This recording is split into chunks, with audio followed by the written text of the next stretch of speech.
പ്രിയമുള്ള സഹോദരങ്ങളെ, സമ്പത്ത് അള്ളാഹുവിന്റെ പരിശുദ്ധമായ ഖുർആൻ എടുത്തു നോക്ക്. അള്ളാഹുവിന്റെ വിശുദ്ധമായ ഖുർആൻ എടുത്തു നോക്കുമ്പോൾ ആ ഖുർആനിന്റെ ഒരു ഭാഗത്ത് അള്ളാഹു സുബ്ഹാനഹു വ തആല പറയുന്നു, അൽ മാലു വൽ ബനൂന സീനത്തുൽ ഹയാത്തു ദുനിയ. അള്ളാഹുവിന്റെ വിശുദ്ധമായ ഖുർആൻ പറയുന്നു, സമ്പത്ത്, മക്കള് ഇതൊരു മനുഷ്യന് അലങ്കാരമാണ്, അനുഗ്രഹമാണ് എന്ന് വിശുദ്ധമായ ഖുർആൻ ഓർമ്മപ്പെടുത്തുകയാണ്. അള്ളാഹുവിന്റെ വിശുദ്ധമായ ഖുർആനിന്റെ ഒരു ഭാഗത്ത് അള്ളാഹു പറയുന്നു സമ്പത്ത് അനുഗ്രഹമാണെന്ന്. എന്നാൽ അതേ ഖുർആനിന്റെ മറ്റൊരു ഭാഗത്തേക്ക് കടന്നു ചെല്ലുമ്പോൾ അള്ളാഹുവിന്റെ വിശുദ്ധമായ ഖുർആൻ അവിടെന്ന് പറയുന്നു, ഇന്നമാ അംവാലുക്കും വ ഔലാദുക്കും ഫിത്ന. ഖുർആൻ മറ്റൊരു ഭാഗത്ത് പറയുന്നു, അത് നല്ലതല്ല, അത് ഫിത്നയാണ്, അത് നിനക്കൊരു നാശമാണ്. എന്റെ പ്രിയപ്പെട്ട സഹോദരങ്ങളെ, പരിശുദ്ധമായ ഖുർആൻ ഒരേ വിഷയത്തിൽ രണ്ട് ആയത്തുകൾ രണ്ട് സ്ഥലങ്ങളിലായി അള്ളാഹു പരിചയപ്പെടുത്തുകയാണ്. സമ്പത്ത് നമ്മളെ സംബന്ധിച്ചിടത്തോളം ഇന്ന് മനുഷ്യന് സമ്പത്തിനോട് വല്ലാത്ത ഒരു ആഗ്രഹം, വല്ലാത്ത ഒരു ആർത്തിയ. എപ്പോഴും അള്ളാഹുവിനോട് ഉസ്താദന്മാരൊക്കെ ദുആ ചെയ്യണമെന്ന് പറയുമ്പോൾ ഏറ്റവും കൂടുതൽ എല്ലാവരും പറയുന്നത് സമ്പത്തിന്റെ വിഷയമാണ് ചർച്ച ചെയ്യുന്നത്, ദുആ ചെയ്യാൻ പറയുന്നത്. കച്ചവടമില്ല, ഗൾഫൊക്കെ വളരെ പ്രയാസത്തിലാണ്, അങ്ങനെ കിട്ടാൻ വേണ്ടി നല്ലപോലെ കിട്ടണം, അൽഹംദുലില്ലാ, ഇങ്ങോട്ട് കുറച്ച് സമ്പത്ത് കിട്ടണം, തിരിച്ചു കൊടുക്കാൻ എല്ലാവർക്കും വലിയ മടിയാണ്. എത്ര ഉള്ളവനും ഇല്ല എന്നാ പറയാ. ഉണ്ടെന്ന് ആരെങ്കിലും പറയാറുണ്ടോ? പറഞ്ഞങ്ങാതിമാരെ, ഏതെങ്കിലും ഒരു മനുഷ്യൻ പറയും കോടിക്കണക്കിന് ആസ്തിയുള്ളവനും അൽഹംദുലില്ലാ ഉണ്ടെന്ന് പറയും. ഇപ്പോഴെന്താ പറയാ, ഇത്തിരി ബുദ്ധിമുട്ടും പ്രയാസങ്ങളൊക്കെ ഇല്ല. എണ്ണ എന്താ ചിരിക്കണേ? വാശക എത്ര വലിയ സമ്പന്നനാണെങ്കിലും വയറ് നിറയൂല, നമ്മ ഖബറിലെത്തണം. അതാ ആദം നബി അലൈഹിസ്സലാമിന്റെ മക്കളുടെ അവസ്ഥയെക്കുറിച്ച് പഠിപ്പിച്ചത്, അവർ ഖബറിലെത്തിയാൽ എന്താവുള്ളൂ, മനുഷ്യൻ ഇതിനോടുള്ള ആർത്തി തീരുകയുള്ളൂ. എന്റെ പ്രിയപ്പെട്ട സഹോദരങ്ങളെ, എങ്കിൽ അള്ളാഹുവിന്റെ പ്രവാചകൻ നബി മുഹമ്മദ് മുസ്തഫ സ്വല്ലല്ലാഹു അലൈഹി വസല്ലമ തങ്ങൾ നമുക്ക് പഠിപ്പിക്കുന്നു, പലരും സമ്പത്ത് കൊണ്ട് അഹങ്കരിക്കുന്നവരാ. അള്ളാഹു ചിലർക്ക് സമ്പത്ത് കൊടുക്കുന്നു, ആ സമ്പത്ത് കൊണ്ട് അഹങ്കരിക്കുന്നവരുണ്ട്. വലിയ ആർഭാട ജീവിതങ്ങൾ നയിക്കുന്നവരുണ്ട്. ഞാനാണ് സർവ്വതും എൻ്റെ കയ്യിൽ ആവശ്യത്തിനുണ്ട് എന്ന് പറഞ്ഞുകൊണ്ട് ആസ്വദിച്ച് ജീവിക്കുന്നവരുണ്ട്. എങ്കിൽ സമ്പത്തും എൻ്റെ പ്രിയപ്പെട്ടവരെ ദാരിദ്ര്യവും രണ്ടും വളരെ പരീക്ഷണം തന്നെയാണ്. അള്ളാഹു നമുക്ക് ഈമാൻ നൽകുമാറാകട്ടെ. അള്ളാഹുവിന് വേണമെങ്കിൽ പായിപ്പാടുകാരെ മുഴുവനും സമ്പന്നന്മാരാക്കിക്കൂടെ? പറകാക്കന്മാരെ ആക്കിക്കൂടെ? അള്ളാഹ്ക്ക് വേണമെങ്കിൽ അംബാനിക്ക് കൊടുത്ത അള്ളാഹ്ക്ക് എന്ത് നമുക്കും തന്നൂടെ? എല്ലാരെയും പണക്കാരാക്കാം. ഇല്ലെങ്കിൽ അള്ളാഹ് എല്ലാത്തിനെയും പാവപ്പെട്ടവനെ ആക്കിക്കൂടെ? ഒരുത്തനും കൊടുക്കണ്ട, എല്ലാരും പാവപ്പെട്ടവർ. എന്തിനാണ് അള്ളാഹു ചിലർക്ക് പണം കൊടുത്തു, ചിലർക്ക് ഒന്നും കൊടുത്തില്ല, ചിലർക്ക് രണ്ടിന്റെയും ഇടയിൽ ആവശ്യത്തിനുള്ളത് അള്ളാഹു കൊടുത്തു. അപ്പൊ നമ്മൾ മനസ്സിലാക്കേണ്ടത്, പണക്കാരെ കുറിച്ച് പറയുമ്പോൾ വിചാരിക്കും അപ്പൊ പണക്കാർക്ക് മാത്രമുള്ളത്, ഞാൻ പാവപ്പെട്ടവൻ, എനിക്കൊന്നുമില്ലല്ലോ, ഞാൻ എന്തിനാ പേടിക്കണേ? എന്റെ പ്രിയപ്പെട്ട സഹോദരങ്ങളെ, അല്ലാഹു സുബ്ഹാനഹു വ തആല ഒരു മനുഷ്യന് പണം കൊടുക്കും, സമ്പത്ത് കൊടുക്കും, അഭിവൃദ്ധി കൊടുക്കും. എന്നിട്ട് ഒന്നുമില്ലാത്തവനെ അവന്റെ കണ്ണിന്റെ മുന്നിൽ കൊണ്ടുപോയി അള്ളാഹു പരീക്ഷിക്കുമെന്ന് നബിയുനാ റസൂലുള്ളാഹി സ്വല്ലല്ലാഹു അലൈഹി വസല്ലമ തങ്ങൾ പറയുന്നു, സമ്പത്ത് കൊടുത്ത ഒരുത്തൻ, ഒരുപാട് കോടിക്കണക്കിന് പണമുള്ള ഒരുത്തന്റെ മുന്നിൽ അള്ളാഹു ഒന്നുമില്ലാത്തവനെ കൊണ്ടുപോയി ചോദിപ്പിക്കും. വല്ലതെന്താ? അവൻ വാതിലടയ്ക്കും, അല്ലെങ്കിൽ അവൻ മുഖം തിരിക്കും, അല്ലെങ്കിൽ കണ്ട പരിചയം പോലും കാണിക്കില്ല, അല്ലെങ്കിൽ വീട്ടിലേക്ക് കയറി ചെല്ലുമ്പോൾ പറയും, പിരിവുകാരെ കൊണ്ട് മടുത്തു. പറച്ചിലൊക്കെ കേൾക്കണം, പള്ളിയുടെ പിരിവിന് പോകുമ്പോഴൊക്കെ നമ്മൾ കേട്ടോണ്ടിരിക്കണതാ. പിരിവുകാരെ കൊണ്ട് മടുത്തു. പലരും വീടിന്റെ വാതിൽ പോലും തുറക്കുന്നില്ല. പരിചയമുള്ളവര് പോലും ചിരിച്ച് കളിച്ച് എന്റെ പ്രിയപ്പെട്ടവരെ അങ്ങ് പറഞ്ഞു തീർക്കുന്നു, ഒന്നും മിണ്ടണില്ല. അപ്പൊ അള്ളാഹു സമ്പത്ത് കൊടുത്തവന്റെ മുന്നിൽ ഒന്നുമില്ലാത്തവനെ കൊണ്ടുപോയി കാണിച്ച് പരീക്ഷിക്കും. രണ്ട്, സമ്പത്തില്ലാത്തവൻ അള്ളാഹു പരീക്ഷിക്കുന്നത് എങ്ങനാ? അവന്റെ കണ്ണിന്റെ മുന്നിൽ സമ്പത്തുള്ളവൻ അള്ളാഹു കാണിച്ചു കൊടുക്കും. പടച്ചവനെ, അവന്റെ കയ്യിൽ എന്ത് സമ്പത്താ, എന്ത് പണം ഇല്ലേ, നമ്മള് പാവങ്ങളൊന്നും ഇല്ലല്ലോ അള്ളാഹു. പടച്ചവനെ, നമുക്കിവിടെ ഉണ്ടായിരുന്നെങ്കിൽ ഇല്ലേ. കണ്ണിന്റെ മുന്നിലെ സമ്പത്ത്. അപ്പം നമ്മളെന്ത് പറയും? അവന് കഷ്ടപ്പെട്ടുണ്ടാക്കിയതായിരിക്കാം, ഹലാലായ മാർഗത്തിലൂടെ സമ്പാദിച്ചതായിരിക്കാം.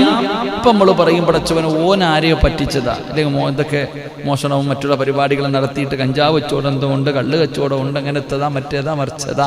അപ്പോൾ നമ്മൾ അവനെ കുറ്റം പറഞ്ഞുകൊണ്ടിരിക്കും. രണ്ടുപേരും തോറ്റുപോകും. അള്ളാഹു കാക്കുമാറാകട്ടെ, അള്ളാഹു കാക്കുമാറാകട്ടെ. എന്റെ പ്രിയപ്പെട്ട സഹോദരങ്ങളെ, സമ്പന്നതയിൽ അഹന്തത നടിക്കുന്നവർ, അള്ളാഹുവിന്റെ പരിശുദ്ധമായ ഖുർആൻ ഒരു സമ്പന്നന്റെ കഥ പറഞ്ഞു തരികയാണ്. അള്ളാഹുവിന്റെ വിശുദ്ധമായ ഖുർആനിന്റെ 6000-ൽ പരം വരുന്ന ആയത്തുകൾ, 114 അധ്യായങ്ങൾ. ആ പരിശുദ്ധമായ ഖുർആന് വെറുതെ വെക്കാനുള്ളതല്ല, അതെടുത്ത് ഓതാനുള്ളതാണ്, പഠിക്കാനുള്ളതാണ്, അതിന്റെ അർത്ഥങ്ങൾ ഗ്രഹിക്കാനുള്ളതാ. ആ വിശുദ്ധമായ ഖുർആൻ എടുത്തു നോക്കുമ്പോ ഒരു മനുഷ്യന് സമ്പത്തിനോട് ആർത്തി വന്നു കഴിഞ്ഞാൽ, പണത്തിനോട് വല്ലാത്ത മോഹം വന്നു കഴിഞ്ഞാൽ, ഈ ദുനിയാവിന്റെ സുഖ ആഡംബരങ്ങളോട് വല്ലാത്ത കൊതി വന്നു കഴിഞ്ഞാൽ, എത്ര വലിയ കൊലകൊമ്പനാണെങ്കിലും അള്ളാഹു അവനെ തരം താഴ്ത്തുകയാണ്, അള്ളാഹു അവനെ നശിപ്പിച്ച് കളയുകയാണ്. എത്ര വലിയ പദവിയിലാകനായവനാകട്ടെ, പണ്ഡിതനാകട്ടെ, ഹാഫിദാകട്ടെ, ആലിമാകട്ടെ, പ്രഭാഷകനാകട്ടെ, ഇമാമാകട്ടെ, എത്ര വലിയ കൊലകൊമ്പനാണെങ്കിലും ഈ ദുനിയാവിനോടുള്ള മോഹം വന്നാൽ, സമ്പത്തിനോടുള്ള ആർത്തി വന്നു കളഞ്ഞാൽ അല്ലാഹു അവനെ തകർത്തു കളയുമെന്ന് അള്ളാന്റെ വിശുദ്ധ ഖുർആൻ. എത്ര വലിയ കൊലകൊമ്പനാണെങ്കിലും, ഇനി ഹാഫിളോ ആലിമോ എത്ര വലിയ പണ്ഡിതനോ ഹജ്ജ് ചെയ്തവനാകട്ടെ, ഹജറുൽ അസ്വദ് കെട്ടിപ്പിടിച്ച് കിടക്കുന്നവനാകട്ടെ, അവന് സമ്പത്തിനോടും ഈ ദുനിയാവിനോടുമുള്ള ആഗ്രഹവും ആർത്തിയും വന്നു കളഞ്ഞ അവന്റെ കാര്യം വല്ലാത്ത നഷ്ടമാ.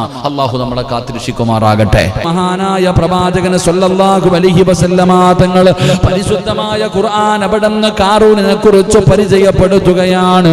കാറൂനും അങ്ങനെയായിരുന്നു, ഒന്നുമില്ലാത്തവനായിരുന്നു, പാവപ്പെട്ടവനായിരുന്നു, മൂസാ നബിയുടെ കൂടെ നടക്കുന്നവനായിരുന്നു. പക്ഷേ ആ കാറൂനിന് സമ്പത്ത് ജീവിതത്തിലേക്ക് കടന്നു വന്നപ്പോൾ, അവന് സമ്പത്ത് കൊടുത്തപ്പോ പെട്ടെന്നൊരു സുപ്രഭാതത്തിൽ പടച്ചവനെ അവന് പണക്കാരനാവുകയാണ്. അവന് സമ്പത്ത് അല്ലാഹു കൊടുക്കുകയാണ്. ആ പണം അവന്റെ കയ്യിലേക്ക് വന്നു കഴിഞ്ഞപ്പോ അവന്റെ സമ്പത്തിനെ കുറിച്ച് അല്ലാഹുവിന്റെ ഖുർആൻ തന്നെ പരിചയപ്പെടുത്തുകയാ. എങ്ങനെയാണ് അവന് സമ്പത്ത് വന്നതെന്നറിയുമോ? സമ്പത്ത് വന്നു വല്ലാതെ അങ്ങ് കൂടുകയാണ്. അവന്റെ സമ്പത്തിനെ കുറിച്ച് ഖുർആൻ പറയുകയാ, ഇന്ന ഖാറൂന കാന മിൻ ഖൗമി മൂസാ ഫബഗാ അലൈഹിം വആതൈനാഹും മിനൽ കുനൂസ്. അല്ലാഹുവിന്റെ പരിശുദ്ധമായ ഖുർആൻ അവിടെന്ന് പറയുകയാ, ഇത് ഖാല ലഹു ഖൗമുഹു ലാ തഫറഖ് ഇന്നല്ലാഹ ലാ യുഹിബ്ബുൽ ഫാരിഹീൻ. പടച്ചവനെ ആരെങ്കിലും പറയുന്ന കണക്കല്ല. ആ കാറൂനിന്റെ കയ്യിലിരിക്കുന്ന സമ്പത്തിനെ കുറിച്ച് അല്ലാഹുവിന്റെ പരിശുദ്ധമായ ഖുർആൻ പറയുന്നു, പടച്ചവനെ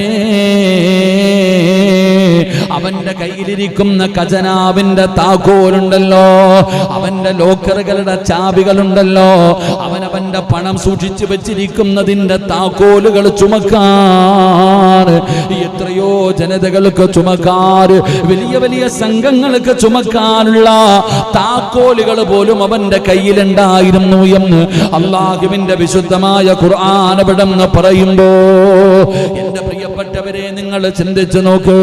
നമ്മുടെ വീടിനകത്തിരിക്കുന്ന അലമാരിയുടെ താക്കോല്, നമ്മളൊക്കെ വീട്ടിൽ വെച്ചിരിക്കുന്ന വല്ല സ്വർണവും പൈസയും വെച്ചിരിക്കുന്ന അലമാരിയുടെ താക്കോല് കട്ടിലിനടിയിൽ വെക്കുന്നവരുണ്ട്, തലകണക്കടിയിൽ വെക്കുന്നവരുണ്ട്, അരയിൽ കെട്ടിക്കൊണ്ട് നടക്കുന്നവരുണ്ട്, കഴുത്തിൽ കെട്ടിയിട്ട് നടക്കുന്നവരുണ്ട്. അല്ലാഹു ഈമാൻ നൽകുമാറാകട്ടെ. ഇതെപ്പോ ചിരിക്കണേ? എന്താ ചിരിക്കണേ? എൻ്റെ ഒരു പ്രിയപ്പെട്ട സുഹൃത്ത്, അദ്ദേഹത്തിന്റെ ഒരു കുടുംബം ഞാൻ കണ്ടതാ, നേരിട്ട് കണ്ടതാ. അദ്ദേഹം പറയുന്നു, ഉസ്താദ ഭാര്യയ്ക്ക് ചെലവിന് പോലും കൊടുക്കില്ല, കോടിക്കണക്കിന് ഇഷ്ടം പോലെയുണ്ട്, ഒരുപാട് ഏക്കർ കണക്കിന് വസ്തുവുണ്ട്, ഇത്രയ്ക്കും ജാഗയുണ്ട്, ഒരുപാടുണ്ട്. പക്ഷെ ഭാര്യയ്ക്ക് ചെലവിന് കൊടുക്കൂല, 5 പൈസ കൊടുക്കൂല. താക്കോൽ എവിടെയാ? കഴുത്തിൽ കെട്ടിയിട്ടിരിക്കുക, തുണിക്കകത്ത്. എൻ്റെ പ്രിയപ്പെട്ട, ഞാൻ എൻ്റെ അനുഭവത്തിൽ ഞാൻ കണ്ടതാ. അള്ളാഹു നമുക്ക് ഈമാൻ നൽകുമാറാകട്ടെ. കണ്ടിട്ടുണ്ടോ അൻസാരി എണ്ണ അങ്ങനെ വല്ലതിന്? നിങ്ങൾ കണ്ടിട്ടുണ്ടാ? കൊടുക്കൂല, അരയിൽ കെട്ടിക്കൊണ്ട് നടക്കും താക്കോല്, ഒരെണ്ണവേ ഉള്ളൂ. ആകെ അവനുള്ള എന്താ? എന്തോ നക്കാപ്പി ചെയ്യണ്ട, അതുപോലും സൂക്ഷിക്കുന്ന ഇങ്ങനെ കൊണ്ട് നടക്കുന്നുണ്ടെങ്കിൽ കാറൂനിന്റെ ലോക്കറിന്റെ താക്കോല് വലിയ സംഘങ്ങൾക്ക് ചുമക്കാനുള്ളത് അത്രയും ഉണ്ടായിരുന്നു എന്ന് അള്ളാഹുവിന്റെ വിശുദ്ധ ഖുർആൻ. അള്ളാഹു നമുക്ക് ഈമാൻ നൽകി അനുഗ്രഹിക്കുമാറാകട്ടെ. മൂസാ നബി അലൈഹിസ്സലാമിന്റെ കൂടെ ഉണ്ടായിരുന്ന സമയത്ത് അവൻ നല്ല രൂപത്തിൽ ജീവിച്ച് നല്ലവനായിരുന്നു. മൂസാ നബി അലൈഹിസ്സലാമിന്റെ കൂടെ നടക്കുമ്പോൾ ഒരു നല്ല മനുഷ്യനായിരുന്നു. അവിടെ നിന്ന് ചരിത്രം പറയുകയാ. എന്നാൽ പിന്നീട് അവന് ധനമുണ്ടായപ്പോ, സമ്പത്ത് ഒരുപാട് വന്നപ്പോ പിന്നെ തോന്നിവാസം കൂടി. അതങ്ങനാണല്ലോ, പണം കൂടിക്കഴിയുമ്പോ ഇസ്ലാമിന്റെ നിയമങ്ങളൊന്നുമില്ല. എന്തുപ്പാ ഇല്ലേ, പലതും പറയണമെന്നുണ്ട്. ലൈവായതുകൊണ്ട് ഞാൻ പറയണില്ല. അള്ളാഹു ഈമാൻ നൽകുമാറാകട്ടെ. പണം കൂടിക്കഴിയുമ്പോ ഇസ്ലാമിന്റെ എന്ത് നിയമം? സമ്പത്ത് കൂടിക്കഴിയുമ്പോ പിന്നെ നമുക്ക് പലതും ഇപ്പൊ തന്നെ ഓണസദ്യയൊക്കെ നമുക്ക് അതൊക്കെ നിസ്സാരമായി പോയില്ലേ? അങ്ങനല്ലേ? പണം കൂടിക്കഴിയുമ്പോ നമുക്ക് പിന്നെ എല്ലാം എളുപ്പം. അത് ചെയ്യുന്നതിൽ എന്താ കുഴപ്പം, ഇത് ചെയ്യുന്നതിൽ എന്താ കുഴപ്പം, അവിടെ കൊടുക്കാമല്ലോ ഇവിടെ കൊടുക്കാമല്ലോ, ഇതൊക്കെ മറ്റേതല്ലേ മറിച്ചതല്ലേ മസല, അങ്ങനെ വന്നുകൊണ്ടിരിക്കും. സമ്പത്ത് കൂടി കഴിയുമ്പോൾ അങ്ങനെ. എന്റെ പ്രിയപ്പെട്ടവരെ, അള്ളാഹുവിന്റെ ഖുർആൻ അവിടെ നിന്ന് പറയുന്നു, ഇവനിങ്ങനെ സമ്പത്ത് കൂടിക്കഴിഞ്ഞപ്പോൾ അവന് തോന്നിവാസവും കൂടി, അക്രമവും കൂടി, അഹങ്കാരം കൂടി. ഇവനെങ്ങനെ ഇപ്പൊ പറയുന്നറിയോ, ഞാൻ ഉണ്ടാക്കിയതാ ഇത് മുഴുവനും. ഇതൊക്കെ എങ്ങനെ വെറുതെ കിട്ടിയതാണോ? ഞാൻ കഷ്ടപ്പെട്ടുണ്ടാക്കിയതാ. എൻ്റെ ബുദ്ധി കൊണ്ട്, എൻ്റെ ആരോഗ്യം കൊണ്ട് ഞാൻ കഷ്ടപ്പെട്ട് എൻ്റെ രക്തം വിയർപ്പാക്കി അധ്വാനിച്ചത്. പള്ളിയിൽ ഉസ്താദ് പറയുന്നു ഇതൊക്കെ ശരിയല്ല, പോടാ നിന്റെ പണി നോക്കിപ്പോ, ഞാൻ ഉണ്ടാക്കിയത്, എനിക്ക് ഇഷ്ടപ്പെട്ട രീതിയിൽ ഉണ്ടാക്കി, ഞാൻ ഇഷ്ടപ്പെട്ട പോലെ. നിനക്ക് എന്താ വേണം അല്ലേ? ഉണ്ടാക്കി ഞാൻ ഇങ്ങനെ വിളിക്കുന്നു, നിനക്കെന്താ ചോദിക്കാനുള്ള കഥ? എന്റെ പ്രിയപ്പെട്ടവരെ, അള്ളാഹുവിന്റെ ഖുർആൻ അവിടെ നിന്ന് പറയുന്നു, അവന്റെ ജീവിതം അതിരുവിട്ടുപോയി. അവന്റെ ജീവിതം അള്ളാഹു കൊടുത്ത സമ്പത്ത് കൊണ്ട് അവൻ ആർഭാട ജീവിതങ്ങളെ നയിക്കുകയാണ്, അഹങ്കാരം കാണിക്കുകയാണ്. അതിരുവിട്ട് ജീവിച്ചപ്പോ മഹാനായ കലീമുല്ലാഹി മൂസാ നബി അലൈഹിസ്സലാമും മൂസാ നബിയുടെ കൂടെ ഉണ്ടായിരുന്നവരും അവനെ നന്നാക്കാൻ തീരുമാനിച്ചു. കൂടെ നടന്നവനാണല്ലോ. ഇന്നലെ വരെ കൂടെ നടന്നവന് പെട്ടെന്ന് വഴിതെറ്റി പോകുമ്പോൾ അവനെ ഒന്ന് ഉപദേശിക്കണമല്ലോ, അവനെ നന്നാക്കണമല്ലോ. അങ്ങനെ അല്ലാഹുവിന്റെ ഖുർആൻ പറയുന്നു, വബ്തഗി ഫീമാ ആതാകല്ലാഹു ദാറൽ ആഖിറ വലാ തൻസാ നസീബക മിനദ് ദുനിയാ വഅഹ്സിൻ കമാ അഹ്സനല്ലാഹു ഇലൈക വലാ തബ്ഗിൽ ഫസാദ ഫിൽ അർദ് ഇന്നല്ലാഹ ലാ യുഹിബ്ബുൽ മുഫ്സിദീൻ. ഖാറൂൻ ഒരുപാട് സമ്പത്ത് കിട്ടിക്കഴിഞ്ഞപ്പോ അല്ലാഹുവിനെ മറന്നുകൊണ്ട് ധിക്കാരിയെ പോലെ നടക്കുന്നത് കണ്ടപ്പോ മൂസാ നബിയും തന്റെ അനുയായികളും അവനെ ഉപദേശിക്കുകയാണ്. പടച്ച റബ്ബ് നിനക്ക് നൽകിയതാണ്, നിനക്ക് പരലോക ചിന്തയില്ലേ, അല്ലാഹുവിനെ കുറിച്ച് ഓർമ്മയില്ലേ, നാളെ പടച്ച റബ്ബിന്റെ മുന്നിൽ പോയി നിൽക്കേണ്ടവനാണെന്നുള്ള ചിന്ത നിനക്കില്ലേ? അല്ലാഹുവല്ലേ നിനക്കിത് തന്നത്, ഇതിന്റെ ഒരു ഓഹരി പാപങ്ങൾക്ക് കൊടുത്തുകൂടെ? നല്ല കാര്യങ്ങൾക്ക് വേണ്ടി കൊടുത്തുകൂടെ? നന്മയായ കാര്യങ്ങൾക്ക് വേണ്ടി ചിലവഴിച്ചുകൂടെ? എന്തിനാണ് നിനക്ക് റബ്ബ് തന്നത് മുഴുവനും നീ ഇങ്ങനെ അല്ലാഹുവിന് ഇഷ്ടപ്പെടാത്ത രീതിയിൽ ഇങ്ങനെ ചിലവഴിക്കുന്നത്? എന്തിനാണ് നീ ദുനിയാവിലെ കുഴപ്പമുണ്ടാക്കുന്നത്? മൂസാ നബി അലൈഹിസ്സലാം അവിടെ നിന്ന് ഖാറൂനിനെ ഉപദേശിക്കുമ്പോ അല്ലാഹുവേ അവൻ പറഞ്ഞ മറുപടി എന്തെന്നറിയുമോ? ഇത് ഞാൻ ഉണ്ടാക്കിയ സമ്പത്താണ്. പടച്ചവനെ ഒരാള് പറയുന്നതും അവൻ കേൾക്കുന്നില്ല. അവൻ അഹങ്കാരം കൂടുകയാണ്, അവര് പാവപ്പെട്ടവരെ പുച്ഛത്തോടെ കാണുകയാണ്.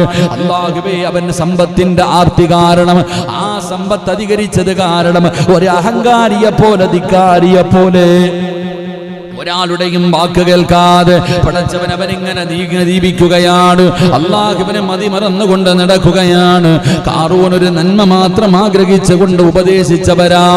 ഇവനൊന്ന് നന്നാകട്ടെ, ഇവൻ പണമുള്ളവനല്ലേ, ഇത് കിട്ടിയാൽ ഒരുപാട് പേർക്ക് ഉപകാരമുണ്ടല്ലോ എന്ന് കരുതിയിട്ടാണ് എല്ലാവരും അവനെ ഉപദേശിക്കുന്നത്. അതാ ഖാറൂനിനോട് പറയുന്നു, ഈ പണം മുഴുവനും നിനക്ക് തന്നത് റബ്ബാണ്. ഖാറൂൻ പറഞ്ഞ മറുപടി എന്തെന്നറിയുമോ?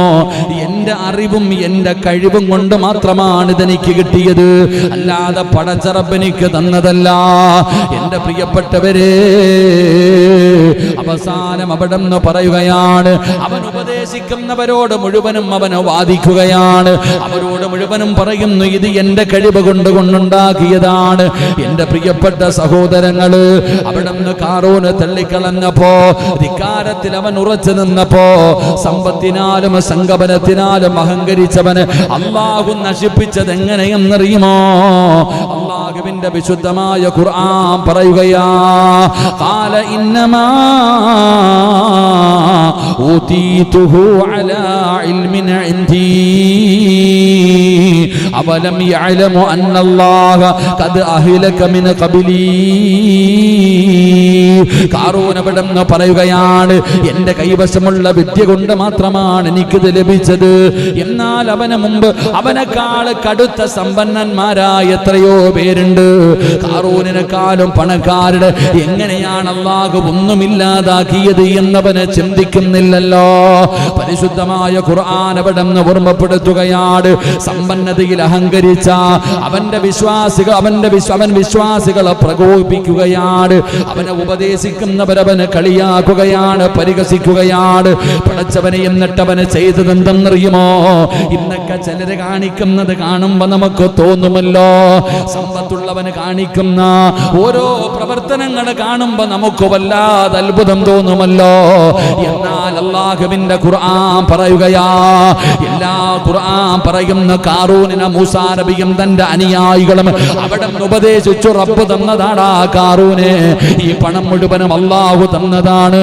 അതുകൊണ്ട് ഇതിന്റെ ഒരു വിഹിതം പാപങ്ങൾക്ക് കൊടുക്കൂ, നന്മയായ കാര്യങ്ങൾക്ക് കൊടുക്കൂ. ഖാറൂൻ പറഞ്ഞു, 5 നയാ പൈസ കൊടുക്കൂല, കാരണം ഇതെന്റെ കഴിവാണ്, എന്റെ ബുദ്ധി കൊണ്ടുണ്ടാകിയതാണ്, ഒരാൾക്കും ഞാൻ കൊടുക്കൂല. അപ്പൊ ഓർമ്മപ്പെടുത്തിയടാ, നിന്നെക്കാളും ഒരുപാട് സമ്പന്നന്മാരുണ്ടായിരുന്നു, അവരല്ലാഹു തകർത്തു കളഞ്ഞല്ലോ എന്ന് ഖാറൂനിനോട് പറയുമ്പോ ഖാറൂൻ അവിടെ നിന്ന് എങ്ങനെയാണ് പ്രതികരിച്ചതെന്നറിയുമോ?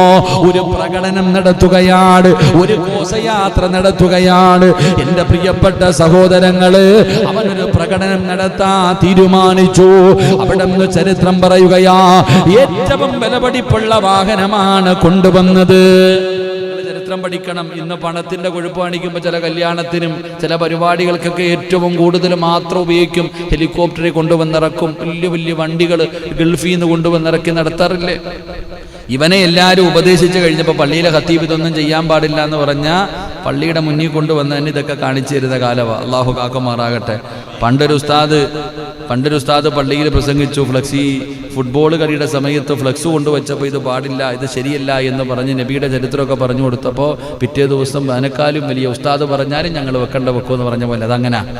അപ്പൊ ഖാറൂനിനോട് പറഞ്ഞു ഇങ്ങനൊന്നും ചെയ്യില്ലെന്ന് പറഞ്ഞപ്പോൾ ഇവൻ തീരുമാനിച്ചു, ഒരു പ്രകടനം നടത്തണം, ഒരു വലിയ പ്രകടനം നടത്തണം. ഏറ്റവും മനോഹരമായ ഏറ്റവും വില കൂടിയ വാഹനം കൊണ്ടുവന്നു.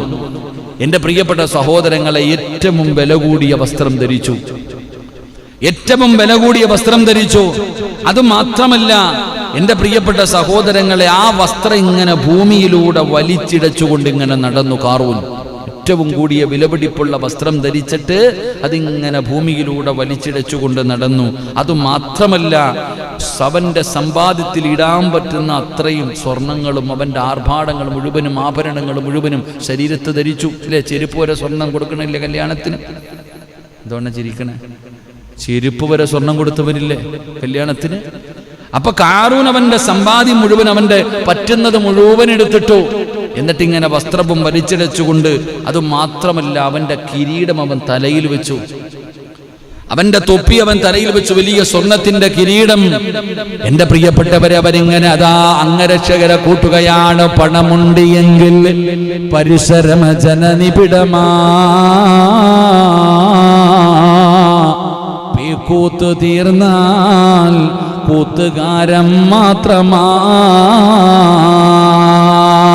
തഴവസ്ഥാന്റെ ബൈത്ത് എത്ര സത്യ. പണം ഉണ്ടെങ്കിൽ ആളില്ലേ മുന്നിലും പുറകിലും? പണം ഉണ്ടാക്ക പണം ഉണ്ടെങ്കിൽ പടച്ചവന് ആളിങ്ങനെ നിൽക്കും, വണ്ടിയും ബഹളവുമായിട്ട് എപ്പം നോക്കിയാലും ഓളം. കാരണം എൻ്റെ കാന ഇഷ്ടം പോലെ ഉണ്ട്, പൈസ ഉണ്ട്, സുഖമുണ്ട്. പണം തീർന്നാലോ ആർക്കും വേണ്ട. പണമുണ്ട് എങ്കിൽ പരിസരം ATM-ൽ പൈസ ഉണ്ടെങ്കിൽ പോലീസുകാരൻ കാവല് നിൽക്കൂലേ? കാവല് എടുക്കാൻ ആളും. പൈസ ഇല്ലെങ്കിലോ ആരുമില്ല, പട്ടി കയറി കിടക്കും അവിടെ. ഇതെന്നെ അവസ്ഥ. എന്റെ പ്രിയപ്പെട്ട സഹോദരങ്ങൾ, ഇപ്പൊ ഖാറൂനിന്റെ കൂടെ ആളുണ്ടായിരുന്നു, അംഗരക്ഷകർ. അങ്ങനെ വലിയ പ്രകടനം നടത്തി. ഖുർആൻ പറയുകയാ, فخرج على قومه من زينته قال الذين يريدون الحياة الدنيا يا ليت لنا مثل ما أوتي قارون.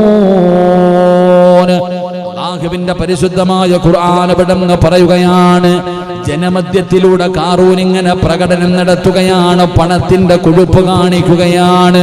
അവനിങ്ങനെ ആഡംബരത്തോടുകൂടി സർവരെയും അത്ഭുതപ്പെടുത്തിയിട്ട് കോടികൾ ഇങ്ങനെ ചെലവഴിച്ചുകൊണ്ട് പ്രകടനം നടത്തുമ്പോ പടച്ചവനെ ഈമാൻ കുറഞ്ഞവരുണ്ടല്ലോ, വിശ്വാസം ഉറയ്ക്കാത്തവരുണ്ടല്ലോ, അവര് പറയുന്നു ഖാറൂനിന് ലഭിച്ച അനുഗ്രഹമാ, ഖാറൂൻ എത്ര വലിയ ഭാഗ്യവാനാ, ഞങ്ങൾക്കും ഇതുപോലെ ലഭിച്ചിരുന്നെങ്കിൽ, ഞങ്ങൾക്കും ഇതുപോലെ കിട്ടിയിരുന്നെങ്കിൽ.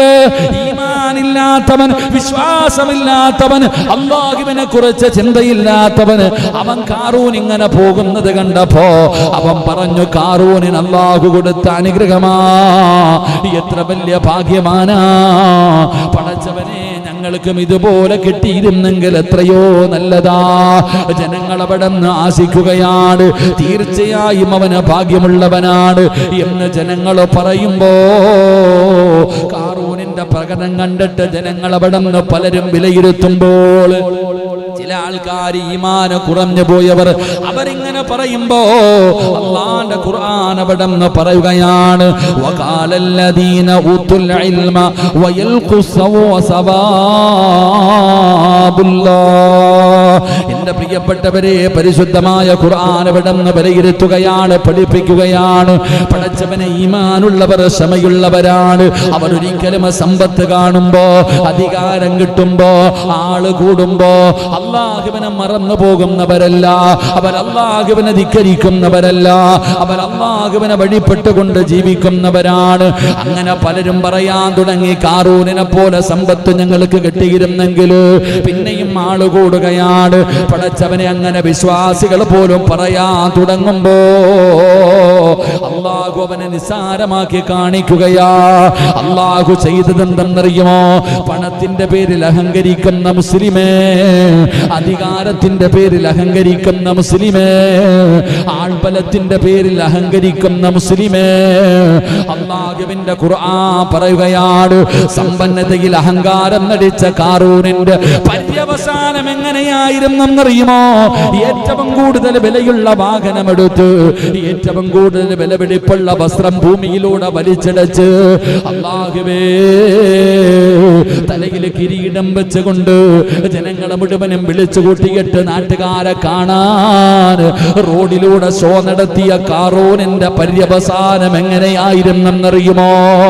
അല്ലാഹുവിന്റെ വിശുദ്ധമായ ഖുർആൻ പറയുകയാണ്, ഫഖസഫിനാ ബിഹി വബിദാരിഹിൽ അർള ഫമാ കാന ലഹു മിൻ ഫഅതി യൻസുറൂ. അല്ലാഹുവിന്റെ വിശുദ്ധമായ ഖുർആൻ പടച്ചവനെ അവനിങ്ങനെ പ്രകടനം നടത്തിയല്ലോ. ജനങ്ങളെ കണ്ടുകൊണ്ട് പറഞ്ഞ്, ഇതുപോലെ ഞങ്ങൾക്കുണ്ടായിരുന്നെങ്കിൽ എത്രയോ നല്ലതാ, അവന് ഭാഗ്യവാനാ, അവൻ ഭാഗ്യവാനാ. ജനങ്ങൾ മുഴുവനോ പറയുകയാണ്. എങ്കിൽ അവരുടെ കണ്ണിന്റെ മുന്നിൽ വെച്ചിട്ട് അല്ലാഹുവിന്റെ ഖുർആൻ പറയുകയാ, അവരുടെ കണ്ണിന്റെ മുന്നിൽ വെച്ചിട്ട് അവന്റെ സമ്പാദ്യവും അവന്റെ കൊട്ടാരങ്ങളും സർവ്വതും ഭൂമി വിഴുങ്ങിക്കളഞ്ഞു എന്ന് അല്ലാഹുവിന്റെ വിശുദ്ധ ഖുർആൻ. ജനങ്ങൾ നോക്കി നിൽക്ക, ലൈവായിട്ട് കാണുകയാണ്, ലൈവായിട്ട് ജനങ്ങൾ അവരുടെ കണ്ണുകൊണ്ട് കാണുകയാ. അവന്റെ വീടില്ല, അവന്റെ കൊട്ടാരമില്ല, അവന്റെ പണമില്ല, അവന്റെ കൂടെയുള്ളവരില്ല, ഒന്നുമില്ലാതെ ഭൂമിയുടെ അടിയിലേക്ക് അല്ലാഹു വിഴുങ്ങിക്കളഞ്ഞു, അല്ലാഹു ആഴ്ത്തിക്കളഞ്ഞു. ജനങ്ങൾ കാണുകയാ, ജനങ്ങൾ കാണുകയാണ്. ആ സമയത്ത് അവര് പേടിച്ചു പോയി. അല്ലാഹുവിന്റെ ഖുർആൻ പറയുകയാണ്, വഅസ്ബഗല്ലദീന തമന്നൂ. അല്ലാഹ് അല്ലാഹുവിന്റെ വിശുദ്ധമായ ഖുർആൻ എവിടെന്ന് പറഞ്ഞു തരികയാ. ഈ കാഴ്ചയങ്ങ് കണ്ടു കഴിയുമ്പോ ഇന്നലെ വരെ അവന്റെ സ്ഥാനം കൊതിച്ചവർ, അവനെ പോലെയാകണമെന്ന് കൊതിച്ചവർ, അവനെ പോലെ പണം വേണമെന്ന് കൊതിച്ചവർ, അവന് ഭാഗ്യവാനാണെന്ന് പറഞ്ഞവരുണ്ടല്ലോ. അല്ലാഹുവേ എന്തൊരു കഷ്ടമാ അല്ലാ. ഇന്നലെ കാറൂനിനെ വാഴ്ത്തിയവരാ, ഇന്നലെ കാറൂനിനെ പുകഴ്ത്തിയവരാ, അവനെ പോലെയാകണമെന്ന് കൊതിച്ചവരാ. പക്ഷേ കണ്ണിന്റെ മുന്നിൽ അല്ലാഹു കാണിച്ചു കൊടുത്തപ്പോ അവര് പോലും പറഞ്ഞു എന്തൊരു കഷ്ടമാ, എന്തൊരു നാശമാ. അഹങ്കരിച്ചതിന് അല്ലാഹു കൊടുത്തതാ എന്ന് പറഞ്ഞുകൊണ്ട് അല്ലാഹുവേ അവര് പടച്ച റബ്ബിലേക്ക് മടങ്ങുകയാ. പരിശുദ്ധമായ ഖുർആൻ എവിടെന്ന് പറയുമ്പോ എന്റെ പ്രിയപ്പെട്ടവര്, അല്ലാഹുവിനെ നിഷേധിച്ച് നടക്കുന്നവർ, മതിമറന്ന് നടക്കുന്നവർ, ധിക്കാരികളെ പോലെ കഴിയുന്നവർ, സമ്പത്ത് കൂടുമ്പോ അഹങ്കരിക്കുന്നവർ, അല്ലാഹുവിന്റെ ദീനിന്റെ നിയമങ്ങള് കാറ്റിൽ പറത്തുന്നവർ, തോന്നിവാസം കാണിച്ച് ജീവിക്കുന്നവർ, അവർക്ക് അല്ലാഹു കൊടുക്കുന്ന ഒരു പാഠമാ. എന്റെ പ്രിയപ്പെട്ടവരെ, ഇസ്ലാമിന്റെ നിയമങ്ങൾ പലതും മറക്കുമല്ലോ. പല ആഘോഷങ്ങളും കടന്നു വരുമ്പോ പടച്ചവനെ എന്ത് നിയമമാ. പള്ളിയിലെ ഖതീബ് പറയുന്നത് അവിടെ കിടന്ന് പറയുമല്ലോ. അവരൊക്കെ പഴഞ്ചന്മാരാണല്ലോ, നമുക്ക് തോന്നുന്നത് പോലെ ജീവിക്കാമല്ലോ, നമുക്കിവിടെ ആഘോഷിക്കാമല്ലോ, അടിച്ചു പൊളിക്കാമല്ലോ, അതിലൊന്നും ഒന്നുമില്ലല്ലോ. എങ്കിൽ എന്റെ പ്രിയപ്പെട്ടവരെ, ഇങ്ങനെ ജീവിക്കുന്നതിന് മുമ്പ്, ഇങ്ങനെയൊക്കെ കാണിക്കുന്നതിന് മുമ്പ് അല്ലാഹുവിന്റെ ഖുർആൻ എടുത്തിട്ട് കാറൂനിന്റെ ചരിത്രമൊന്ന് വായിച്ചു നോക്ക്. അല്ലാഹുവേ നീ ഞങ്ങളെ കാക്കണേ അല്ലാ. പണവും അധികാരവും സ്ഥാനമാനങ്ങളും സൗകര്യങ്ങളും കൂടുമ്പോ അല്ലാഹുവും എന്ത് ഖുർആൻ, എന്ത് അല്ലാഹ്, എന്ത് നബി, എന്ത് നിയമം. അല്ലാഹു ഈമാൻ നൽകുമാറാകട്ടെ, അല്ലാഹു ഈമാൻ നൽകുമാറാകട്ടെ, അല്ലാഹു ഈമാൻ നൽകുമാറാകട്ടെ. എൻ്റെ പ്രിയപ്പെട്ട സഹോദരങ്ങൾ, അപ്പോൾ പരിശുദ്ധമായ ഖുർആൻ കാറൂനിൻ്റെ ചരിത്രം വിവരിച്ചു തരുന്നു. അത് അവസാനിക്കുമ്പോൾ അല്ലാഹു ഒരു പാഠമെന്ന നിലയ്ക്കാണ്, എല്ലാവർക്കും ഒരു പാഠമെന്ന നിലയ്ക്ക് നമ്മെ ഇപ്രകാരം അറിയിക്കുന്നുണ്ട്. അല്ലാഹു കാറൂനിൻ്റെ ചരിത്രം അവസാനിപ്പിക്കുമ്പോൾ تلك الدار الآخرة نجعلها للذين لا يريدون علوا في الأرض ولا فسادا والعاقبة للمتقين. ആ ചരിത്രം പറഞ്ഞിട്ട് അല്ലാഹു അവസാനിപ്പിക്കുന്ന ഭൂമിയിൽ എന്തെങ്കിലും കുഴപ്പമൊക്കെ ഉണ്ടാക്കുന്നവരെ കുറിച്ച് പറയും. ഇതൊന്നും അലവില്ല, ഇതൊന്നുമല്ല ജീവിതം. എൻ്റെ പ്രിയപ്പെട്ട സഹോദരങ്ങളെ, സൂക്ഷ്മത പുലർത്തുന്നവർക്ക് മാത്രമേ അന്തിമമായിട്ടൊരു വിജയമുണ്ടാവുകയുള്ളൂ. ഇല്ലെങ്കിൽ അവന് പരാജയപ്പെട്ടു പോകും. അല്ലാഹു നമ്മളെ കാത്തിരക്ഷിക്കുമാറാകട്ടെ.